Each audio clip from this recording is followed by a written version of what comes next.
Taxi vlog 268. I'm in a parking lot. Oh, okay. Just got some new rubber in the back, and we redid the suspension, so I've got new springs and shocks in the back. It handles really tight. It's nice. Big, lot better now when it's filled up with people than it was before. Well, how did this week go? Oh, I got a call. It's not where I want to go. Too many traffic lights between here and there. I'm not going there. This thing doesn't update fast enough. It doesn't change your zone fast enough when you move from one to another. So right now I should be in zone 62. Oh, excuse me. Big dinner. Yeah, Monday I came out. It was okay for Monday, I guess. Little under 100 after expenses. Could have been much worse. Then we had the full moon on Tuesday night. Now, a lot of people might not believe in the full moon and what it does. Let me tell you, it's the time when it's more likely that someone will cut you off, and then after you get past them, chase you, and after you turn a corner, like, be stuck to your rear bumper and then pass you on the right, stick his finger out the window and say, "Packy." Yes, that happened to me. Not only was he a bad driver, inattentive, he was racist and ignorant too. Another thing that happened Tuesday night, actually it was more of a Wednesday morning thing. It's a couple blocks away from the gas station. I'm about to go fuel up, and this guy comes out of the shadows and gets in the passenger seat and says, "Make a U-turn." So we make a U-turn. And I take him, says, "Turn right at the light." Turn right at the light. And a couple streets up, he says, "Turn left, stop here, wait for me." I say, "Well, as long as you leave me something, you know, I'll wait for you." So he left me his ID. Okay, I got his identification, very good. I wait a couple minutes, he comes back, gets in the cab, says, "We're going to the store." Okay. So we're about 6 blocks from the store. The meter's ticking over 7.95, and he says, "Can we do it for 8? And I say, "No, I'm sorry, we can't do that." So he finds a $5 bill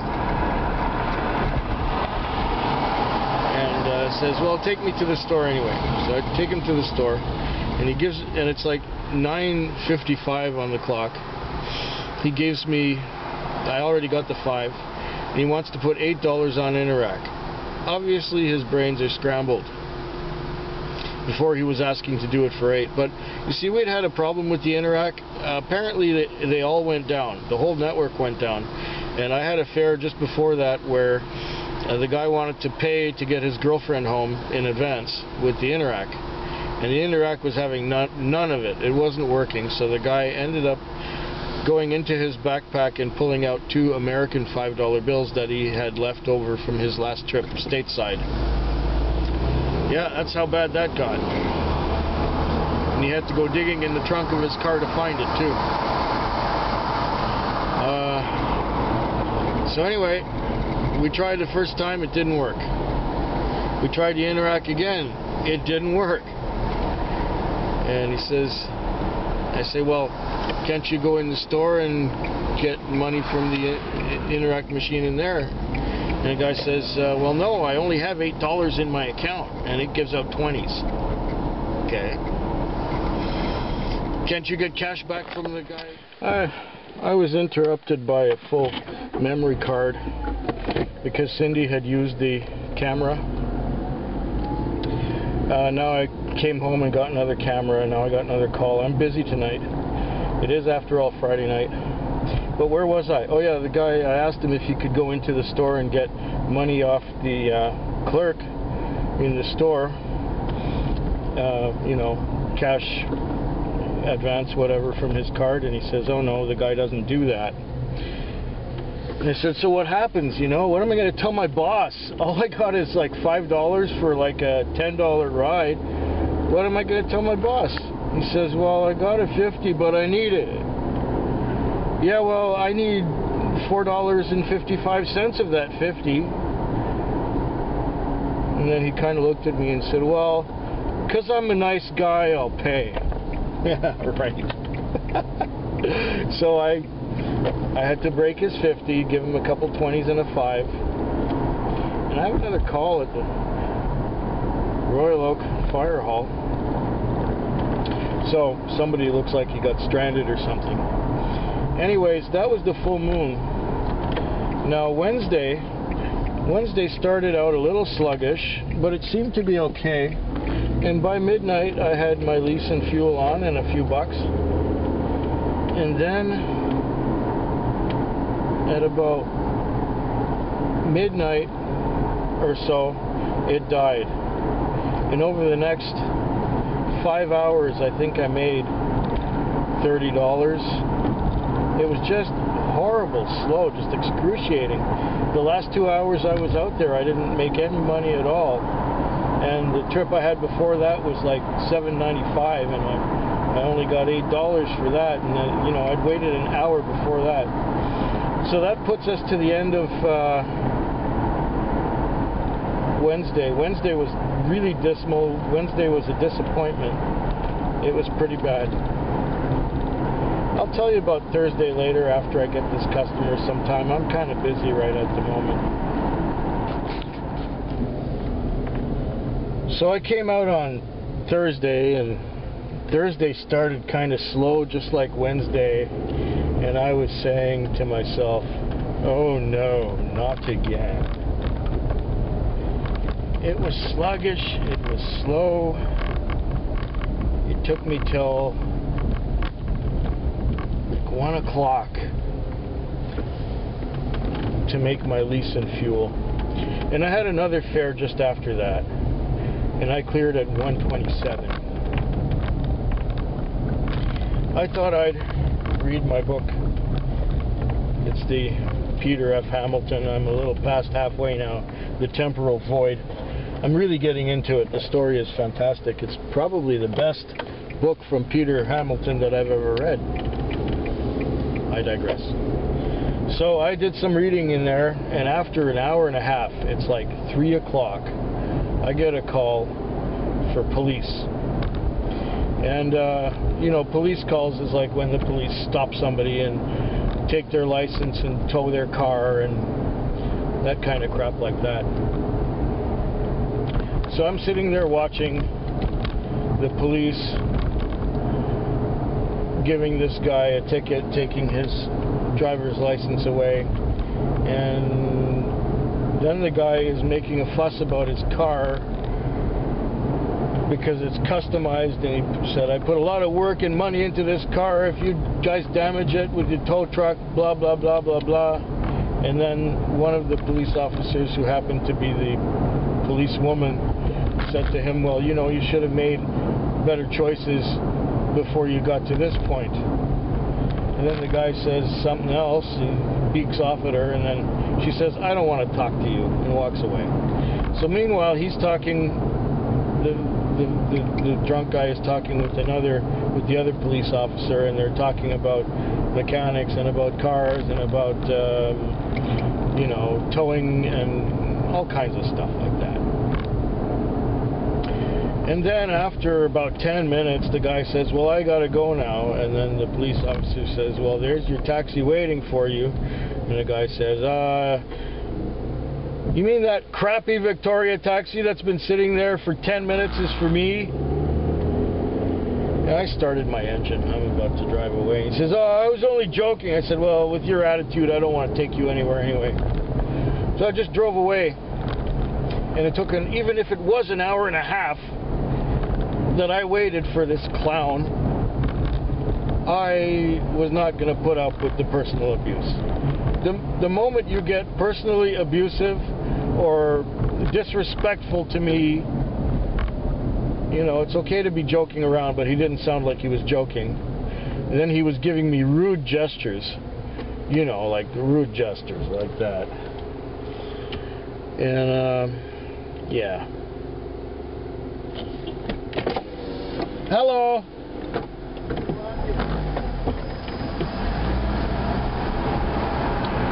Rude gestures like that. That was Tony. Yeah. So, tick tick. So, I drove away, and it took a half hour before I got another call. Picked up these two couples at the Denny's, and I took them to where they were going, which was a hotel. And there was nobody else around. It's 3:30 in the morning. I go back to the parking lot where I like to sit, and I sit there for another good while, and I read some more, and I'm saying, my gosh, you know, I've only got $20 on top of my lease and fuel. This is bullshit. This is like last night again. And I said, I need $100. I need $100. $100. Then I got this call up in the lower part of the Saanich Peninsula, and these two guys, it's the end of the road, a long driveway, and it goes to a house in the woods. Pick these guys up. One of them goes to Vic West, and the other one goes down to Cook Street Village. $32 on the meter, and I was telling him what a rough night I had, and thanks for coming along and changing it for me, and he gave me $50. A little after that, I guess it was just after 5, I had another $20 fare. Well, it was $15 fare, the guy gave me $20. And then I had another call after that one, was just a little $10 fare, but if you add up the 20 I had at first, with the 50 and the 20 and another 10, makes $100. Sometimes the law of attraction works. Sometimes the secret actually works. I think it's working for me tonight too. Tonight I came out, I think it was 7:15. I didn't have any business until 8. Then at 8 o'clock, I got one call, and another call, and another call, and one call right after another. I connected and did not stop. I did not stop. And then I had one to an address that I don't usually get sent to, or an address that cabs just don't usually go to. It's an unfamiliar address. And it was the phone number was from out of town. It was a different area code. So I called the number, didn't get an answer, but I waited in the driveway anyhow. This girl came out with her bag and said, I'll be just a few minutes. Just turn your meter on. I'll be back in a few minutes. So she comes out. Oh, I got a call. Our office. I have to go to our office. And who is it? Someone out front. Gee. Someone out front of our office. Ain't that a trill? Yeah, really good. So, that's a minute old. Maybe I'll get away. So anyhow, I had this girl in my car after she came back 5 minutes later, and she wanted to find a hotel. We called hotels, we went to hotels. Hotels and motels are full. It's Friday night. It's a weekend in summer. There are festivals. There's a Dragon Boat Festival. There's all kinds of people competing in it. They're all staying here from out of town. They've got their hotels booked in advance. I managed to get some little old lady a hotel room earlier, but that was at close to the beginning of the shift, so it wasn't too bad. We actually got her a room. But, you know, at 11 o'clock there were no more rooms. Even out in Sydney and in Langford there were no rooms. So I ended up taking her to a friend's place out in Sydney, the only person in Victoria that she knows besides her boyfriend, who she had a fight with. And she's not staying with him, she's not patching it up with him. And so it was $79.95 to get her out to Sydney. After driving around town looking for a hotel room, she gave me $99.95. $20 tip, thank you very much. Since then it's been still going steady. I'm still kind of busy. I'm trying to get this vlog done. I'll get back to you later in the morning after all the action's over, but I'm about to pick up right now at our office. Yeah, I had a few more good fares that kept me going. After that long one out to Sydney, I had a few that kept me going until almost 5 o'clock. I read a few pages from the book. Now it's 6:20 in the morning. I've been sleeping for the last hour or so. About the last hour and 10 minutes, hour and 15 minutes. Your eyes get tired of reading. So it's getting a little cold now. It's a little cloudy this morning. I am heading to the car wash because the car got rained on a little bit and the dirt really shows on this paint job. So I'm gonna go to the car wash and squirt some water on it. Then I'm gonna head to where the owner lives and park the car there.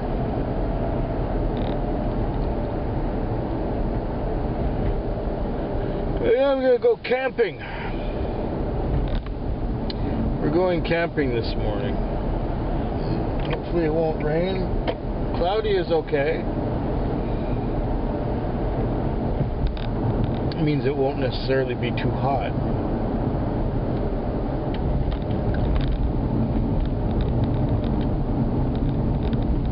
Yeah, I hope yours is better than mine.